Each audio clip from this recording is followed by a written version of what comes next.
Do you know what is the inflammation in the body, what triggers it, which are the top 7 foods that cause it, and why you should avoid eating them starting from now on? Grab a coffee and stay tuned, I'll start explaining in a bit. I am Mihai Dumitrescu, IPT Skill Enhancement Trainer, Pro Basketball Coach, and NCSF Certified Sports Nutrition Specialist, and I welcome you to our Advanced Nutrition section. The first thing to understand about inflammation is that nothing else from the exterior, but the body cause it, as a response to different external attacks, traumas, allergies, toxicity, bad food, viruses, or whatever damages or attempts to damage any cell inside our organism. Why does the body do it? Let's suppose you had an injury, or you broke a bone. First, the body will isolate the area and will seal it exactly like at a fire scene, where police seal the entire affected place. The body will create inflammation, so there will be an increased activity in that region, where there will be a fight for stabilization. After hours or a few days, the proliferation phase will begin, where the healing process will start, where the damaged cells will be broken down, and new cells will replace them. The last stage is the remodeling phase, when the body tries to make it exactly like it was at the beginning. This is a normal healing process, and the inflammation is what starts it. Now, you might say, what does this have to do with food? Well, it does, as food can trigger an immune response, can induce insulin resistance, which produces chronic systemic inflammation. It can produce oxidative stress, can be toxic, and by that, the body has to start healing what is damaged, or simply the omega-6 to omega-3 ratio could be unbalanced, which again, will trigger an inflammatory response. By the way, this ratio should ideally be 1:1 and is accepted up to 4 omega-6 to 1 omega-3, but modern, industrialized food can go up to 30:1. The biggest problem is that the inadequate food, less the one that produces allergic reactions to certain individuals, will start a chronic inflammation, which will not have symptoms for years or decades, and will dig silent, so in the end, it will create cardiovascular disease, cancers, dementia, and all the other chronic diseases. And this is just because the body tries to heal the damages produced by the modern dietary habits, while we keep adding everyday same things, so it will never be able to keep up with the reparations. It is just like putting gasoline on the fire, so the firefighters will never finish their jobs. Let's go on with the worst 7 food that causes inflammation in our systems. On number 7, it will be a category, rather than a food, as it has to do with individual allergies. Here could be a thing like dairy, lectins, oxalates, soy, or any others depending on the particular case. The thing is, that for these, as soon as an allergic reaction will occur, you'll stop eating, and even if you will not know what was it at the beginning, in time you will understand what you should avoid.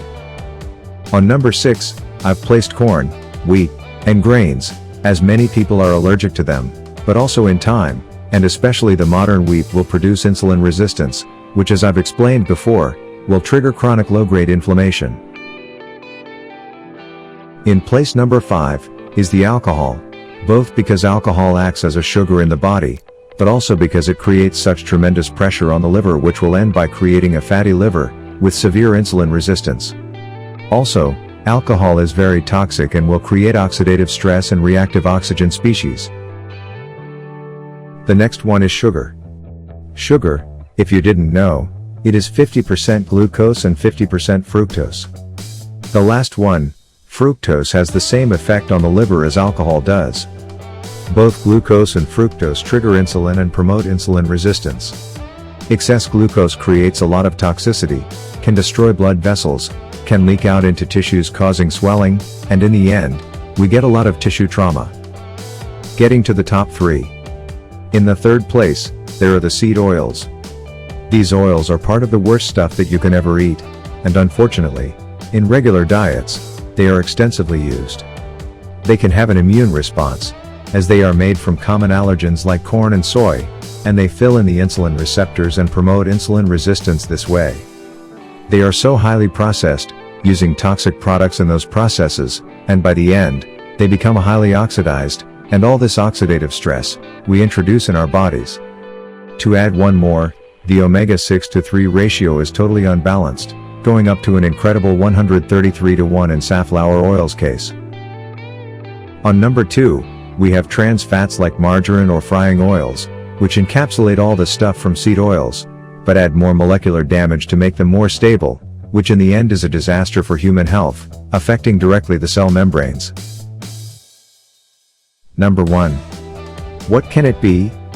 What puts all of those before together? Well, it is the universally blamed, but highly consumed fast food. It is high in soy, corn, grains, and often dairy, and to make it tastier they use seed oils or trans fats, and tons of sugar.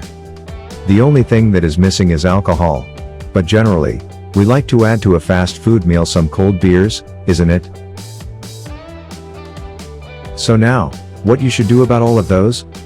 You need to change your dietary habits, and start a healthy life by eating whole foods, the way nature made them, fulfilling the protein needs, fueling your energy mostly from healthy fats, and eating carbs related to your activity level only.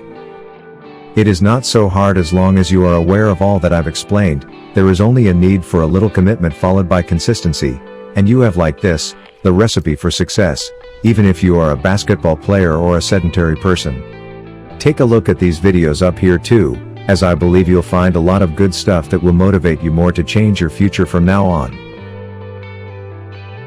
Hope you've liked this video, and if you did, please give us a thumb up, and if you haven't done it yet, don't forget to subscribe, and set all your notifications on so you'll not lose anything.